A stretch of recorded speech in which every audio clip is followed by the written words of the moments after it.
የአገር ወዳዱ የዘርአይ ድረስ የህይወትና የጀግንነት ታሪክ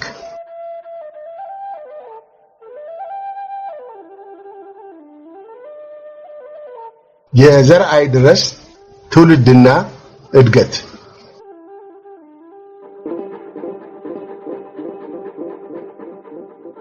ዘርአይ ድረስ በፋሽስት ኢጣሊያ በቅኝ ግዛት ተይዛ በነበረችው ኤርትራ ምድር በሰራይ አውራጃ ተወለደ። የተወለደበትም ዓመት በ1908 ዓመተ ምህረት እንደሆነ ጸሐፊያን ዘግበዋል። በሁለት ዓመት ዕድሜው አባቱ በሞት ሲለዩ የእናቱ የትውልድ ቦታ ወደ ሆነችው ሐዝጋ ወደ ተባለች አነስተኛ መንደር ከቤተሰቡ ጋር ተጓዘ። ዘርአይ ድረስ በወጣትነቱ የቅኝ ገዢዎች ሃይማኖት የሆነውን የካቶሊክ ሃይማኖት በመቀበል የኢጣሊያ ትምህርት ቤት ገብቶ የሃይማኖቱን ትምህርት በመከታተል ላይ ሳለ የኢጣሊያንኛ ቋንቋም እየተማረ በደንብ መናገር ቻለ።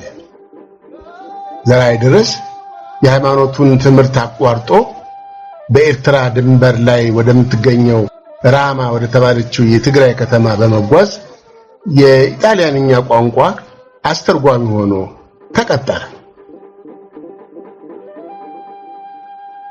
ዘርአይ ድረስ መስከረም 26 ቀን 1929 ዓመተ ምህረት ኩሪየር ኤርትሮ በተሰኘው የኢጣሊያ ዕለታዊ ጋዜጣ ላይ እንዲታተመለት ልኮ ጋዜጣው ያወጣው ጽሑፍ ላይ የአገሬው ነዋሪዎች ለእናንተ በጣም የሚያጸይፏችሁ ሆነው እንደ ዕቃ የምትቆጥሯቸው ቢሆኑ እንኳ እነሱ ግን ክብር ያላቸው ፍጥሮች ናቸው።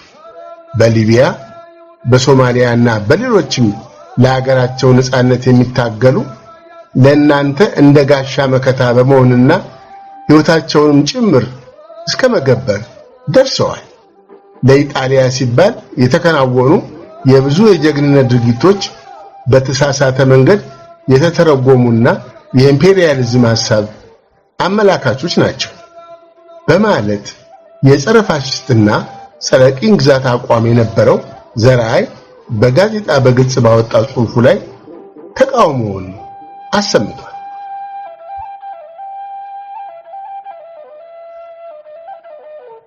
የኢጣሊያ ፋሽስት ወታደሮች በአዲስ አበባ ንጹሃን ነዋሪዎች ላይ የካቲት 12 ቀን 1929 ዓመተ ምህረት 3 ቀን ሙሉ መደዳውን አረመኔያዊ ጭፍጨፋ ባደረጉበት ወቅት ቁጥራቸው 400 የሚጠጉ የአማራ መኳንንቶችና ምሁራን በኢጣሊያ ሀገር አሲናራ በተባለው ደሴት ውስጥ በሚገኘው እስር ቤት ውስጥ አጓጉዞ አስሯቸው ነበር።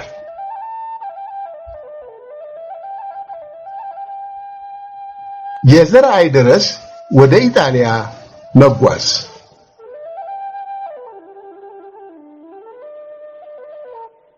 በዚያን ጊዜ የኢጣሊያ ቅኝ ግዛቶችን የሚያስተዳድረው መስሪያ ቤት ሰራተኞችን ሲቀጥር ዘርአይ ድረስም ወደ ኢጣሊያ እስር ቤት ለተጓዙት እስረኞች አስተርጓሚ እንዲሆን በ23 ዓመት ዕድሜው ተቀጥሮ ወደ ኢጣሊያ ተጓዘ። ዘርአይ ድረስ ሮም በሚኖርበት ወቅት ከኢትዮጵያ የሚላከው ዜና በኢጣሊያ ጋዜጦች ላይ በየጊዜው የሚወጡትን ጽሑፎች ሲመለከት ልቡ በሐዘን ተሰብሮ ተስፋ በመቁረጥ የሚፈጠረውን ነገር ሁሉ ለታሰሩት ለኢትዮጵያ መኳንንቶችና ባላባቶች ወደ አማርኛ ቋንቋ ይተረጉምላቸው ነበር።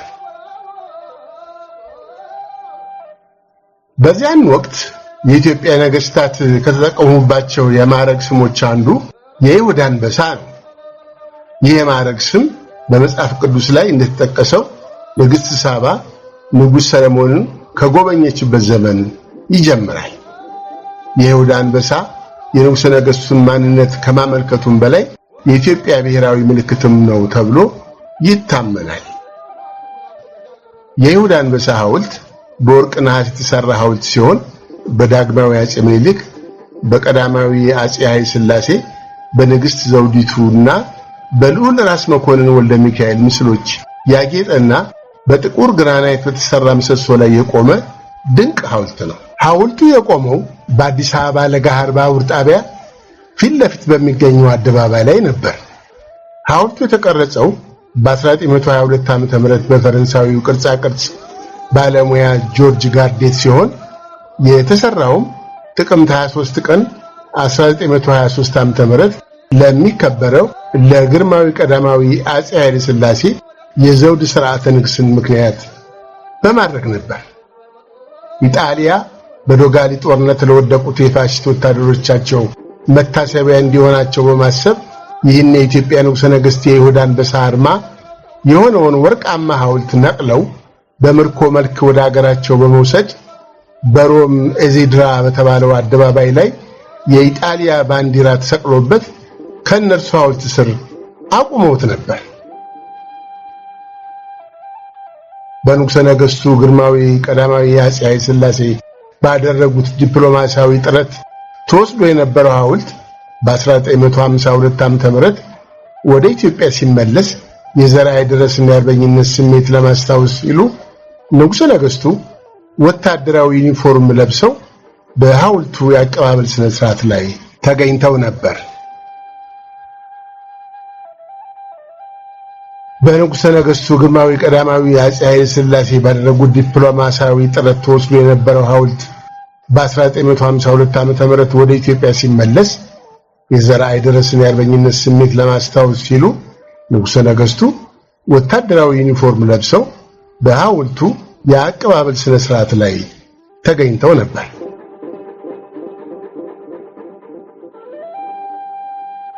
ዘርዓ ድረስ በሮም አደባባይ የወሰደው እርምጃ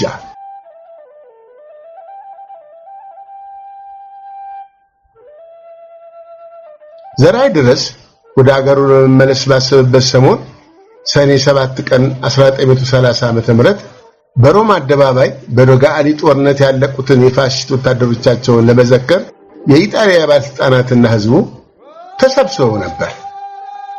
ወጣቱ ዘርዓይም ለኢጣሊያ ንጉሥና ለሙሶሎኒ ገጸ በረከት የሚሆን ጎራዴ ከአንድ ትልቅ ኢትዮጵያዊ መኮንን ተቀብሎ እንዲያመጣ ይላካል።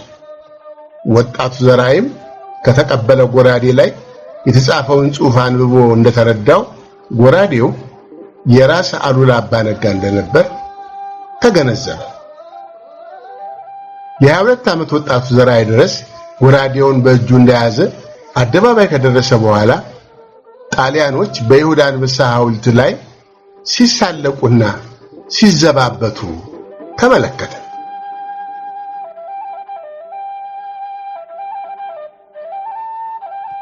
በዚህን ጊዜ ነው ዘርዓ ድረስ ወዲያውኑ የኢጣሊያንን አገዛዝ በማውገዝና የኢትዮጵያ ንጉሠ ነገሥት ቀዳማዊ አፄ ኃይለ ሥላሴን በማወደስ የያዘውን ጎራዴ በንዴት አንስቶ በአንድ የኢጣሊያ የጦር መኮንን ላይ ያሳረፈበት።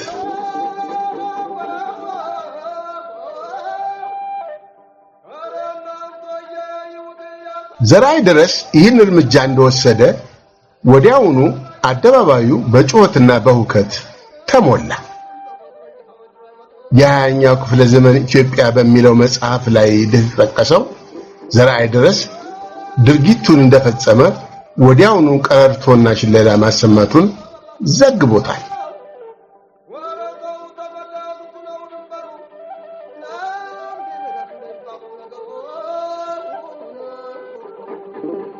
ዘርዓይን ከድርጊቱ ለማስቆም የሞከሩትን ሌሎች 5 የኢጣሊያ መኮንኖችንም በያዘው ጎራዴ ቀጥቷቸዋል።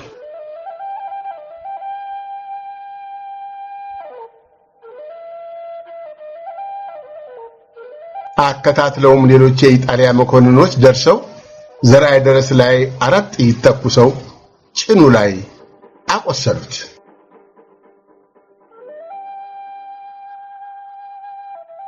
የዘርዓ ድረስን ድርጊት የሰማው ቤኒቶ ሙሶሎኒ ወደ ሮማ መጥተው ያሰሯቸው የኢትዮጵያ መኳንንቶችና ባላባቶች በሙሉ ወደ አገራቸው እንዲመለሱ ወሰነ። ይሁን እንጂ ከታሰሩት መኳንንቶች መካከል የዘርዓን ድርጊት አነሳስተዋል ተብለው የተጠረጠሩት ልዑል ራስ ስዩም መንገሻ፣ ራስ ከበደ መንገሻ፣ ራስ ሙሉጌታ ይገዙና ደጃዝማች አስራት ሙሉጌታ ወደ አገራቸው ከመመለስ ይልቅ ወደ ሊቢያ ተወስደው የፋሽስት ኢጣሊያ የማጎሪያ ካምፕ ውስጥ ማሰሩ ይሻላል የማለት ፍላጎት አደረባቸው። ዘርአይ ደረስ የፈጸመው ድርጊት በኢጣሊያ ባለስልጣናት ዘንድ እንደ አእምሮ ህመም በመቆጠሩ የሲሲሊ አውራጃ ወደሆነው ወደ ባርሴሎና ፖዞ ዲ ጎቶ ወደ ተሰኘ የወንጀለኞች ማረፊያ ተይዞ ተወሰደ።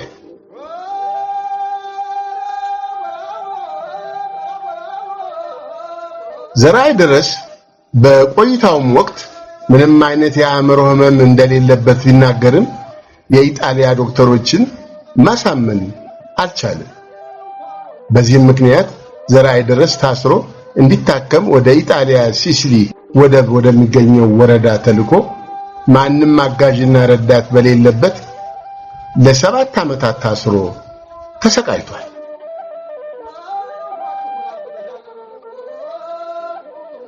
በቆይታውም ወቅት ዘርአይ ጽፎ የተዋቸው መጣጥፎች እንደሚያመለክቱት ምንም አይነት የአእምሮ ህመም እንደሌለበት ለኢጣሊያ ዶክተሮች ለማስረዳት ቢሞክርም ማሳመን እንዳልቻለ ይገልጻሉ። ዘርአይ ደረስ ጤንነቱ ደህና መሆኑን ለቤተሰቦቹ ደብዳቤ ጽፏል። ለወንድሙ ለተስፋ ጽዮንም ጭምር በመጻፍ የኢጣሊያ መንግስት የሰጠውን ማዕረግ እንዲያስወግደው ነግሮት ነበር። የዘርአይ ደረስ ወንድም ተስፋ ጽዮን ወንድሙ በሕይወት ያለ መስሎት ንጉሠ ነገሥቱ አይሮፕላን ወደ ኢጣሊያ ልከው ዘርአይ ደረስን ወደ አገሩ እንዲመልሱት ለማማፀን ለግርማዊ ቀዳማዊ አፄ ኃይለ ሥላሴ በጻፈው ደብዳቤ ላይ ዘርአይ ደረስ በጥይት ሲመታ የተናገረውን ሲጠቅስ አሁን ደሜ እየፈሰሰ ነው፣ ነገር ግን በሰማይ ላይ ወጥቶ ይጮሃል፣ በኋላ እግዚአብሔርና ንጉሴ ይረዱኛል። ለግሞቹ ጣሊያኖች ዶጋሊ ላይ ለሞቱት ወንድሞቻችሁ አሁን ሐውልት ጨምሩላቸው በማለት ገልጾታል። ተስፋ ጽዮን የወንድሙ ገዳይ ለንጉሠ ነገሥቱ እንዲቀርብ በማሰብ በወቅቱ የኢትዮጵያ የውጭ ጉዳይ ሚኒስትር ለነበሩት ለአቶ አምባዬ ወልደ ማርያም ቢያመለክትም ሊሳካለት አልቻለም። ተስፋ ጽዮን በሐምሌ ወር 1931 ዓ.ም ወንድሙን ዘርአይ ደረስን ከእስር ነፃ ለማውጣት ወደ ሲሲሊ ተጉዞ ነበር። ነገር ግን ወንድሙን ማስፈታት ሳይችል ቀርቷል።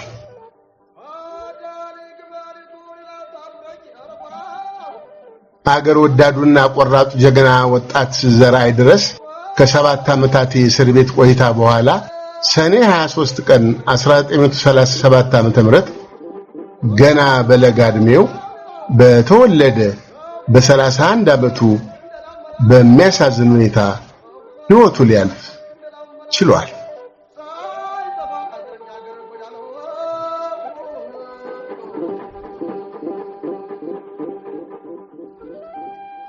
ወንድሙ መሞቱን የሰማው ተስፋ ጽዮን ከብዙ ውጣ ውረድ በኋላ አስከሬኑን ይዞ ወደ ኤርትራ ለመመለስ ችሏል።